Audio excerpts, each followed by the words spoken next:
একসময় ডেঙ্গু ছিল শুধুমাত্র বর্ষাকালের অতিথি, কিন্তু এখন মশাগুলো যেন স্থায়ী ঠিকানা বানিয়ে বসেছে। সারা বছরই ডেঙ্গু রোগী মিলছে, আর বর্ষা এলেই সংক্রমণ বাড়ছে কয়েক গুণ। তাই ডেঙ্গুকে এখন মৌসুমী রোগ ভাবলে ভুল হবে। আগে তীব্র জ্বর, চোখে ব্যথা, বমি ভাব হলেও এখন সেই গল্পটাও পাল্টে গেছে। শুরুতে হালকা জ্বর বা দুর্বলতা হয়, এতে করে প্যারাসিটামল খেয়ে পরদিন অফিসেও যান অনেকে, কিন্তু ভেতরে ভেতরে শুরু হতে পারে বিপদ। চিকিৎসকরা বলছেন, নতুন ডেঙ্গুর সবচেয়ে ঝুঁকিপূর্ণ সময় জ্বর কমে যাওয়ার পরের 3 দিন।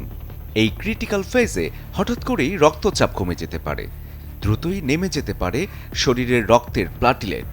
তাই জ্বর কমেছে মানেই নিশ্চিন্ত হওয়ার সুযোগ নেই। ডেঙ্গুর নতুন ভ্যারিয়েশনে জ্বরের চেয়েও বেশি দেখা যাচ্ছে তীব্র পেট ব্যথা, বারবার বমি, পাতলা পায়খানা কিংবা অস্বাভাবিক ক্লান্তি। একাধিক ভ্যারিয়েন্ট থাকায় দ্বিতীয়বার ডেঙ্গু হলে জটিলতার ঝুঁকি আরও বেড়ে যায়। এমনকি লিভার, কিডনি বা ব্রেনেও অ্যাটাক হতে পারে। তাই এই সময়ে জ্বরকে হালকাভাবে নেবেন না। চিকিৎসকের পরামর্শ নিন, প্রয়োজনীয় পরীক্ষা করুন, আর বিশেষ করে জ্বর কমার পরের 3 দিন নিজের শরীরের দিকে সবচেয়ে বেশি নজর রাখুন। কারণ ডেঙ্গু এখন আর আগের মতো নেই, তাই সচেতন হতে হবে নতুন করে। শরীফুল হক, চ্যানেল 24।